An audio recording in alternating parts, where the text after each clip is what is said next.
नमस्कार,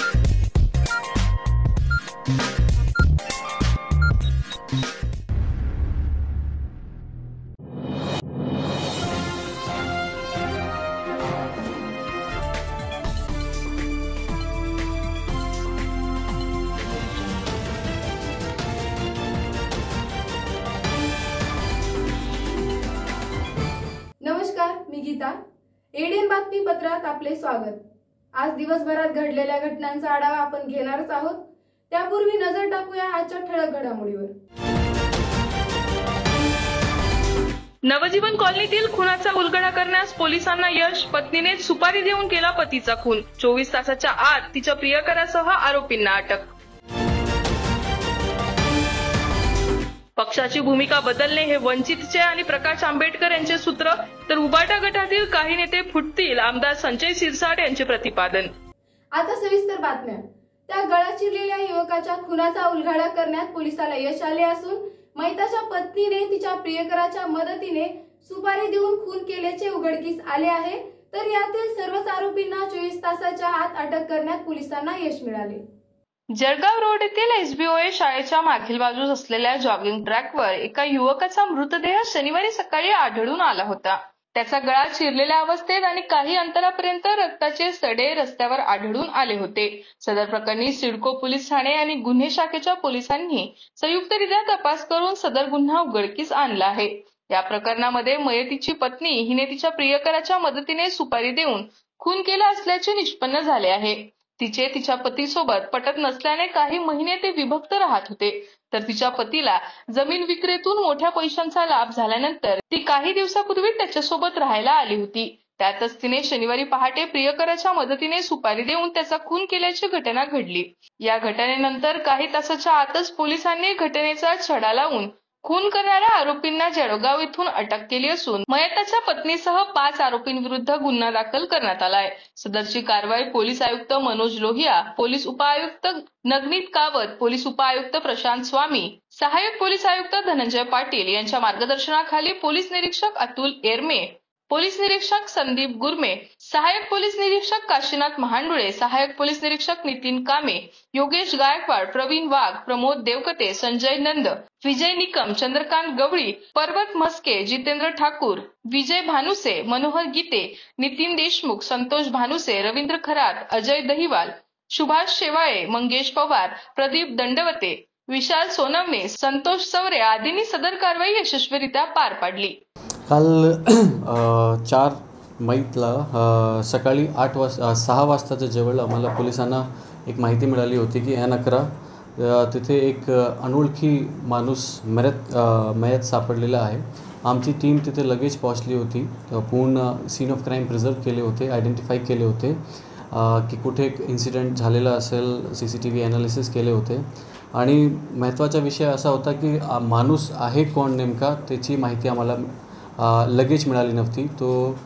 त्याच्यानंतर आम्ही ॲनालिसिस केलं. तो 3 माणूस तिथे येऊन त्यांनी त्यांचा मर्डर केला होता आणि जो मयत आहे त्याला शोध करण्यासाठी त्याची ओळख जाणण्यासाठी आमची टीम वेगवेगळी टीम स्थापित केली होती. प्रत्येक मोहल्ल्याला जाऊन CCTV बघून फोनवर फोटो दाखवून आणि फायनली 2 तास नंतर आम्हाला तिची आयडेंटिफिकेशन झाली होती. मयतचं नाम गणेश तराखे होता. आणि पॅरलली आमची क्राईमची आणि पोलीस स्टेशनची टीम मिळून सगळे वेगवेगळे ॲनालिसिसची टीम आमची सुरू झाली होती आणि मी माझी पूर्ण सगळी टीमचं कौतुक करतो. हे 5ही लोक आम्ही 24 तासाच्या आतमध्ये त्यांना अटक केलेलं आहे आणि सध्या आमचा तपास सुरू आहे पुढची कारवाईसाठी की त्यांनी कधी कॉन्स्पिरेसी केली, कधी कट रचला. पण ह्याचा बेसिक नेमका कारण असा होता की जो पत्नी आहे आणि जो मयत आहे हे दोघांमध्ये चांगला रिलेशन्स नव्हता आणि 5 वर्षापासून ते वेगवेगळे राहत होते. आता मागचे 2 महिन्यापासून ते सोबत आले होते आणि जो मयत आहे त्याला 21 लाख रुपये भेटले होते एक जमीन विक्री करून चिकलठाणामध्ये. त्या रुपयाच्या लालचमध्ये ते दोन्ही एकत्रित आले आणि तेच रुपये देऊन त्यांनी हे गुंडेगार लोकांनी सुपारी दिलेली आहे. पक्षाची भूमिका बदलणे हे वंचित आणि प्रकाश आंबेडकर यांचे सूत्र आहे. तर उबाटा गटातील काही लोक नाराज आहेत. काही नेते फुटतील किंवा कुठे जातील याचा नेम नाही, असे मत आमदार शिरसाट यांनी व्यक्त केले. त्यांच्याकडे जी काही माहिती असेल कंबोज मला वाटतं मुख्यमंत्र्यांकडे आणि उपमुख्यमंत्र्यांकडे आणि जर असा एवढा गंभीर विषय असेल तर त्याची चौकशी या निवडणुकीनंतर केल्या जाईल. प्रकाश आंबेडकरांनी प्रकाश शेंडगेंचा पाठिंबा काढून घेतला वंचितचा, त्यामुळे चिडलेल्या प्रकाश शेंडगेंनी प्रकाश आंबेडकरांना प्रश्न विचारलाय, वंचित हा वंचितांसाठी आहे की धनदानवींसाठी? आता पक्षाची काय भूमिका असते, दरवेळेला काही भूमिका ज्या प्रकाश आंबेडकर साहेबांनी बदललेल्या आहेत ते त्यांचे पक्षाचं धोरण आहे, म्हणून त्याच्यावर आम्ही भाष्य करणार नाही. तो त्यांचा अंतर्गत प्रश्न आहे. त्यांनी कुणाला पाठिंबा द्यावा न द्यावा आणि काय निर्णय घ्यावा याबद्दल आम्ही त्यांच्याबद्दल कोणतंही भाष्य करणार नाही. तर त्यांनी एक वक्तव्य केलं होतं की 4 जून नंतर उद्धव ठाकरे कदाचित भाजप सोबत जातील, ती तुमच्यासाठी डोकेदुखी असेल? आमच्यासाठी कसली डोकेदुखी? उभाटा गटाचे नेते कुठे जातील? आता काही नेते सुद्धा आमच्याकडे सुद्धा येणार आहेत, म्हणून उभाटा गटामधले कोण कुठे जातील, कधी कोण फुटतील याचा काही नियम राहिलेला नाही. म्हणून आता उभाटा गटामधले असलेले नेते हे अस्वस्थ आहेत. त्यांना आता कळतंय की हे आता आपल्याला इथं राहून काही जमणार नाही. एक तर कुणाबरोबर गेलं पाहिजे, नसता आघाडीबरोबर सरकारबरोबर जर राहिलो तर आपल्या पक्षाचा सत्यानाश झाल्याशिवाय राहणार नाही आणि सत्यानाश करणारे सुद्धा त्यांच्या सोबत आहेत. पावसाच्या पार्श्वभूमीवर दुर्घटना होऊ नये म्हणून मनपाने शहरातील धोकादायक इमारतींना नोटीस बजावण्याचे काम सुरू केले आहे. गतवर्षीच्या सर्वेक्षणानुसार शहरात 50 पेक्षा अधिक धोकादायक इमारती आहेत. महानगरपालिकेने शहरातील धोकादायक इमारतींची यादी तयार करून संबंधित इमारत मालकांना नोटिसा बजावण्याची प्रक्रिया सुरू केली आहे. मागील काही वर्षापासून काही धोकादायक इमारती मोडकळीस आलेल्या असतानाही त्यांची केवळ दुरुस्ती करून वापर सुरू आहे. यामुळे अशा इमारतींमध्ये राहणाऱ्यांसह आजूबाजूच्या घरातील नागरिकांच्याही जीवाला धोका निर्माण झाला आहे. परंतु कागदोपत्री कारवाईपुढे पालिका प्रशासन सरकायला तयार नाही असे म्हटले जात आहे. जुन्या शहरातील गुलमंडी, कासारी बाजार, पानदरीबा, धामणी मोहल्ला, शहागंज, दिवान देवडी, रंगार गल्ली, सिटी चौक, दलालवाडी, पैठण गेट, औरंगपुरा भागात धोकादायक इमारतींची संख्या सर्वाधिक असल्याचे गतवर्षीच्या अहवालातून समोर आले आहे. या मालकांना कलम 264 नुसार नोटिसा बजावून धोक्याची सूचना दिली जाणार आहे. इमारतींची दुरुस्ती किंवा ती पाडून टाकण्यासाठी नागरिकांना वेळ दिला जाईल, त्यानंतर कारवाई केली जाईल. काही इमारतींमध्ये मालक भाडेकरू असा वाद आहे. काही प्रकरण न्यायप्रविष्ट असल्याने हस्तक्षेप करता येत नाही असे अधिकाऱ्यांनी सांगितले. महायुतीचे उमेदवार संदीपान भुमरे आणि राज्याचे गृहनिर्माण आणि इतर मागास बहुजन कल्याण मंत्री अतुल सावे यांनी पूर्व मतदारसंघात प्रभाव प्रचार फेरी करत नागरिकांच्या भेटीगाठी घेतल्या. लोकसभेच्या निवडणुकीत पंतप्रधान नरेंद्र मोदी यांचे हात बळकट करून केंद्रात 400 पेक्षा अधिक उमेदवार निवडून आणण्यासाठी जोरदार प्रचार केला जात आहे. अशातच शहरातील पूर्व मतदारसंघात रविवारी राज्याचे गृहनिर्माण आणि इतर मागास बहुजन कल्याण मंत्री अतुल सावे यांच्या नेतृत्वात प्रभात प्रचार फेरीचे आयोजन करण्यात आले होते. त्यावेळी महायुतीचे अधिकृत उमेदवार संदीपान भुमरे यांची उपस्थिती होती. पूर्व मतदारसंघातील N8 येथील बॉटनिकल गार्डन, N5 येथील धर्मवीर संभाजी प्राथमिक, माध्यमिक व उच्च माध्यमिक विद्यालय, N2 मधील क्रिकेट मैदान तसेच MGM परिसरातील स्पोर्ट उपहार गृहामध्ये नागरिकांच्या भेटीगाठी घेत त्यांच्यासोबत मंत्री सावे आणि महायुतीचे उमेदवार संदीपान भुमरे यांनी संवाद साधत आवाहन करण्यात आले. याप्रसंगी शिवाजी दांडगे, प्रशांत देसरडा, लक्ष्मीकांत थेटे, नितीन खरात, विवेक राठोड, राम दसपुते, अमेय देशमुख यांच्या भाजप, शिवसेना तसेच महायुतीच्या घटक पक्षातील पदाधिकारी आणि कार्यकर्ते तसेच नागरिकांची मोठ्या संख्येने उपस्थिती होती. अजूनही काही बातम्यांचा आढावा आपल्याला घ्यायचा आहे, मात्र वेळ झालीये ब्रेकची. कुठेही जाऊ नका, पाहत राहा ADN.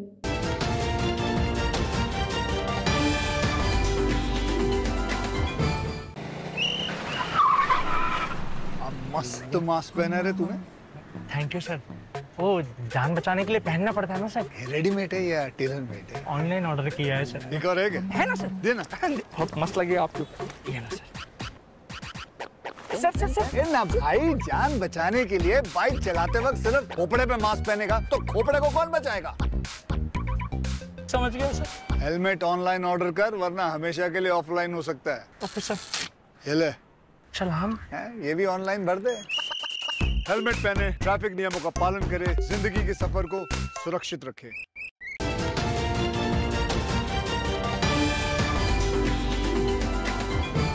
ब्रेक नंतर स्वागत. धर्माच्या नावावर आरक्षण देण्याचा प्रयत्न काँग्रेस करत असल्याचा आरोप राज्याचे गृहनिर्माण आणि इतर मागास बहुजन कल्याण मंत्री अतुल सावे यांनी पत्रकार परिषदेत केला. घटनाकार डॉक्टर बाबासाहेब आंबेडकर यांनी संविधानामध्ये लिहिलं होतं की आरक्षण हे कुठेही जातीच्या ह्याच्यावर असू नये, म्हणजे आरक्षणामध्ये कधीही जातपात ही कन्सिडर होऊ नये या पद्धतीने त्यांनी सांगितलं होतं. धर्मावर म्हणजे बेसिक याचे धर्मावर कुठलंही आरक्षण मिळू नये. पण काँग्रेस हे आज तुम्ही बघितलं असेल की SC ST आणि OBCचं आरक्षण हक्क हे हिरावून जसं कर्नाटकामध्ये त्यांनी केलं आहे त्या पद्धतीने सगळ्या देशामध्ये मुसलमान समाजाला आरक्षण देण्याकरता OBCच्या आरक्षणामधून ते मुसलमानांना आरक्षण देऊ इच्छितात. कर्नाटकामध्ये त्याच पद्धतीने त्यांनी केलेलं आहे. मनमोहन सिंग ज्यावेळेस पंतप्रधान होते त्यावेळेस त्यांनी 2006 पण त्याच पद्धतीने त्यांनी सांगितलं होतं की जो म्हणजे देशाच्या साधन संपत्ती म्हणजे कुळ मंदिर किंवा याची जी संपत्ती असते ती संपत्ती जी आहे ती अल्पसंख्याक मुस्लिम समाजाला द्यावी. आमचं म्हणणं आहे त्याला द्यावी त्याच्याबद्दल नाही, पण जी संपत्ती शासनाची आहे ती अशी एखाद्या समाजाला का. आज माझा तर प्रश्न आहे म्हणजे मल्लिकार्जुन खरगे साहेब, सोनिया गांधी, राहुल गांधी, प्रियंका गांधी यांच्या सगळ्या प्रमुख नेत्यांनी हे आज स्पष्ट केलं पाहिजे की आम्ही समाजाच्या याच्यावर म्हणजे मुस्लिम समाजाला असं कुठलंही आरक्षण OBCच्या ह्याच्यातून देणार नाही किंवा देणार असेल तर तसं स्पष्टीकरण त्यांनी केलं पाहिजे. कारण की मी सांगितलं पहिल्यांदाच तसं डॉक्टर बाबासाहेब आंबेडकरांनी यांनी धार्मिक आरक्षणाला विरोध केला होता. कधीही धर्माच्या याच्यावर आरक्षण देऊ नये असं त्यांनी सांगितलं होतं. मग डॉक्टर बाबासाहेब आंबेडकरांच्या विचाराला विरोध करून आज काँग्रेसचं राजकारण चालू आहे. आज 370 कलम मला सांगा, आज 370 कलम काँग्रेसला कॅन्सल करायचं काय एवढा हे आहे, त्याच्याने त्यांना काय त्रास आहे. आज OBCचं 27% आरक्षण आहे, त्यातलं 6% आरक्षण काढून घेत ते मुस्लिम समाजाला द्यावं असं त्यांचं म्हणणं आहे. मग तुम्हाला जर आरक्षण द्यायचं आहे तर तसं तुम्ही दुसरं आरक्षण द्यावं ना. OBCचं आरक्षण, मी OBCचा मंत्री आहे म्हणून मला मी त्या डिपार्टमेंटचं काम करतो. आज रोज OBCच्या मध्ये आज आमचा आत्ता OBCचाच मेळावा होता, तो संपला. थोडासा उशीर झाल्यामुळे आमची बाकी मंडळी येते, उशीर होतोय, मी त्याच्यातून निघून आलो. आज मला सांगा OBCच्या आरक्षणावरच का नजर. OBC समाज हा काही म्हणजे मुस्लिम समाजाला आरक्षण द्यायचं दुसऱ्या याच्यातून द्यावं, OBCच्या आरक्षणातून का द्यावं. गरवारे स्टेडियमवर रात्रीचे क्रिकेट सामने भरविण्यासाठी अवघ्या 3 महिन्यात प्रकाशझोतांची व्यवस्था करण्यात आली असून महाराष्ट्र क्रिकेट असोसिएशन तर्फे गरवारे स्टेडियमवर महाराष्ट्र प्रीमियर लीग सराव सामने खेळविले जाणार असल्याची मनपा प्रशासक जी श्रीकांत यांनी सांगितले. शहरात गरवारे स्टेडियम हे आंतरराष्ट्रीय दर्जाचे उभारण्यासाठी स्वतंत्रपणे SVPला मान्यता मिळावी यासाठी शासनाने प्रस्ताव सादर करण्यात आला आहे. तसेच आंतरराष्ट्रीय दर्जाचे स्टेडियम तयार करण्याच्या दृष्टीने DPR बसवण्यासाठी PMC नियुक्त करण्यात आली आहे. तसेच गरवारे स्टेडियमवर फ्लड लाईट उभारण्याचे काम पूर्ण झाले आहे. 2 दिवसातच फ्लड लाईट सुरू केले जातील. हे स्टेडियम शहरातील मुलांना क्रिकेट खेळण्यासाठी उपलब्ध करून दिले जाणार आहे. महाराष्ट्र क्रिकेट असोसिएशन सोबत करार केला जात आहे, त्यामुळे महाराष्ट्र क्रिकेट प्रीमियर लीगचे सराव सामने खेळण्यासाठी गरवारे स्टेडियम उपलब्ध करून दिले जाणार आहे. स्टेडियमवर सर्व सुविधा उपलब्ध करून देण्यात आल्या आहेत. स्टेडियमवर खेळपट्ट्या तयार करण्यासाठी पोयटा मातीचा वापर केला जात आहे. येथील वातावरण, हवामान याचा अभ्यास करूनच खेळपट्ट्या तयार करण्यासाठी पोयटा माती आणण्यात आल्याचे प्रशासक जी श्रीकांत यांनी सांगितले आहे. गरवारे स्टेडियमवर कायम हिरवळ ठेवण्यासाठी ड्रेनेजच्या पाण्यावर प्रक्रिया केलेल्या पाण्याचा वापर केला जात आहे, त्यामुळे स्टेडियम हिरवेगार दिसत आहे. क्रिकेट खेळताना मैदानावर खेळाडू पडले तरी त्यांना दुखापत होऊ नये याची काळजी घेण्यात आली आहे, असेही प्रशासक जी श्रीकांत यांनी स्पष्ट केले. खुलताबाद तालुक्यातील कसाबखेडा येथील चिंचेच्या झाडाखाली जुगार खेळणाऱ्या 7 जणांविरुद्ध कारवाई करण्यात आली असून घटनास्थानावरून जुगार साहित्य, रोख रकमेसह 3 लाखाचा ऐवज जप्त करण्यात आला. खुलताबाद तालुक्यातील कसाबखेडा येथील धोबीघाट परिसरातील चिंचेच्या झाडाखाली गावातील मंडळी झन्नामन्ना जुगार खेळत असल्याची माहिती गुप्त बातमीदारामार्फत मिळाली असता खुलताबाद पोलीस ठाण्याचे 3 कर्मचारी शुक्रवारी दुपारी छापा मारण्यास गेले असता पोलिसांना पाहता जुगार खेळणारे पळून गेले। यातील एक इसमास पकडण्यात पोलीस पथकाला यश आले। त्याच्याकडून माहिती घेत या सर्वांची नावे मिळवण्यात आली आहे। या ठिकाणाहून पोलीस पथकाने 3 दुचाकी, 1 मोबाईल, पत्त्याचा कॅट, रोख रकमेसह 3,23,650 रुपयांचा एवज जप्त केला असून या प्रकरणी मतीन मनसूब कुरेशी हा जागेवर आढळल्याने व उर्वरित इम्रान इसाक शेख, मोहसिन वजीर शेख, अफरोज शेख, अलीमुद्दीन शेख, आरिफ शब्बीर शेख, इम्रान शेख, आयाज रईस पठाण, अमीर साजिद सय्यद सर्व खुलताबाद तालुक्यातील कसाबखेडा येथील रहिवासी उर्वरित 7 जण पळून गेल्याने त्याच्या विरुद्ध गुन्हा दाखल करण्यात आला आहे। विशेष म्हणजे कसाबखेडा येथे मित्रमंडळी उन्हातच चिंचेच्या झाडाखाली टाइमपास करण्यासाठी पत्ते खेळत होते। मात्र या मंडळीवर खुलताबाद पोलिसांनी कारवाई केली आहे। एडीएन साठी तालुका प्रतिनिधी हुसेन पटेल, खुलताबाद। भारत सरकारच्या केंद्रीय संचार ब्युरो द्वारा रेल्वे स्थानक येथे सोमवार ते बुधवार दरम्यान मतदार जनजागृतीसाठी 3 दिवसीय चित्र प्रदर्शनाचे आयोजन करण्यात आले असून याचा लाभ घेण्याचे आवाहन करण्यात आले। भारत सरकारच्या माहिती आणि प्रसारण मंत्रालयाअंतर्गत येणाऱ्या केंद्रीय संचार ब्युरो द्वारा तसेच जिल्हा प्रशासन, जिल्हा माहिती कार्यालय व दक्षिण मध्य रेल्वे यांच्या सहयोगाने रेल्वे स्थानक येथे सोमवार दिनांक 6 ते बुधवार दिनांक 8 दरम्यान मतदार जनजागृतीसाठी 3 दिवसीय चित्र प्रदर्शनाचे आयोजन करण्यात येणार आहे। सोमवार दिनांक 6 रोजी सकाळी 10 वाजता जिल्हाधिकारी दिलीप स्वामी यांच्या हस्ते या चित्र प्रदर्शनाचा प्रारंभ होणार आहे। सोमवार दिनांक 6 ते बुधवार दिनांक 8 या कालावधीत सकाळी 9 ते सायंकाळी 8 वाजेपर्यंत सर्व नागरिकांसाठी हे प्रदर्शन मोफत खुले राहणार आहे। तर या चित्र प्रदर्शनाला नागरिकांनी भेट द्यावी असे आवाहन केंद्रीय माहिती आणि प्रसारण मंत्रालयाच्या केंद्रीय संचार ब्युरो क्षेत्रीय कार्यालय यांच्या वतीने करण्यात आले असून याचा लाभ घेण्याचे आवाहन करण्यात आले आहे। शेवटी परत एक नजर टाकूया आजच्या ठळक घडामोडीवर। नवजीवन कॉलनीतील खुनाचा उलगडा करण्यास पोलिसांना यश। पत्नीने सुपारी देऊन केला पतीचा खून। 24 तासाच्या आत तिच्या प्रियकरासह आरोपींना अटक। पक्षाची भूमिका बदलणे हे वंचितचे आणि प्रकाश आंबेडकर यांचे सूत्र, तर उबाटा गटातील काही नेते फुटतील, आमदार संजय सिरसाट यांचे प्रतिपादन। याचबरोबर हे बातमीपत्र इथे संपलं। भेटूया पुढील बातमीपत्रात। तोपर्यंत पाहत राहा औरंगाबादकरांचं हक्काचं बातमीपत्र एडीएन।